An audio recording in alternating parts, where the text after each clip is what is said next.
Hi all, Ashley here from Ashley Bright Crafts, and today I have a project for Pinkfresh Studio. This is featuring their brand new Keeping It Real collection, which is super beautiful. I will leave information about the collection in the description bar below, but I wanted to make a little pocketbook, and I'll show how I made that today.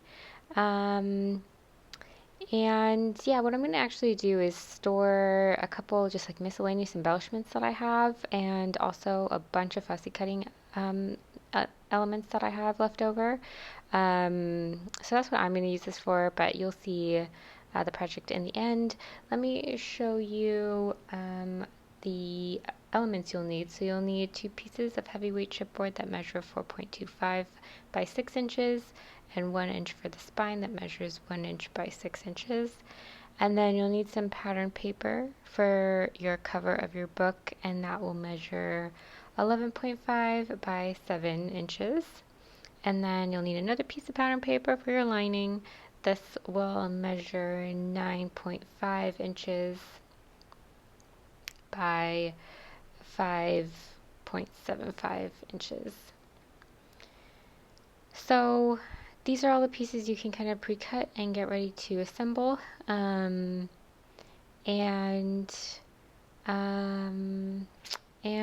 yeah, let me go and fast forward now. You can kind of see.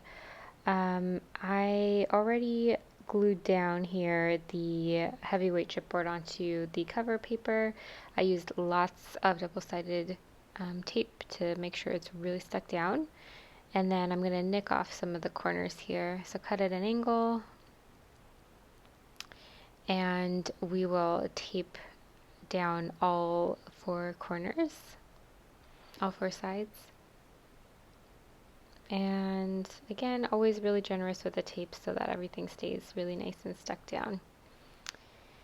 Then once those are taped down, I'm going to make sure, just do some extra scoring along the fold marks, just to make sure that's going to fold nicely when we're ready. And then we will go ahead and line. So I added a bunch of glue here as well behind this paper. We'll stick this down and then make sure it's nicely placed, and then carefully score along the fold mark and lift up slowly but surely to get our book. I did mess up here because I forgot to put the ribbon, the closure. So if you want to do a ribbon closure, make sure you put that before you line your book. But you can always just lift your lining a little bit and then stick it back down, and it was fine. But ideally you would put your ribbon down before your lining. Okay, so then now let's work on the pockets. So I'm gonna do a small pocket and a large pocket. My small pocket measures 5 7/8 by 3.5 inches high, and I just scored every ½ inch and every inch on 3 of the 4 sides of this pocket. And that will fit pretty nicely into my book right there.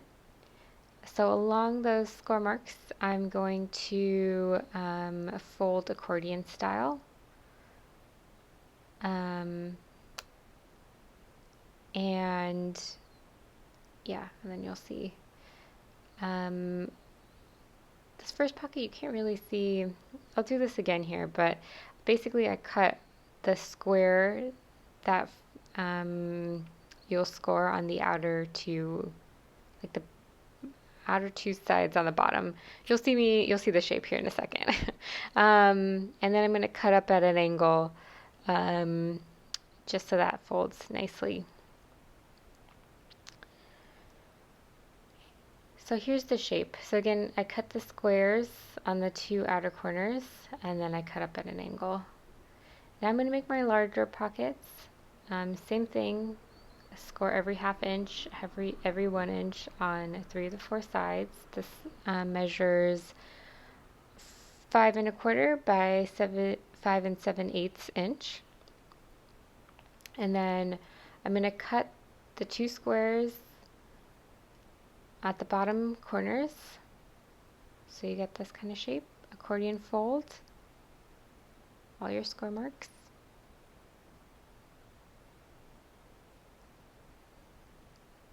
This is how they'll look kind of placed together. Just checking.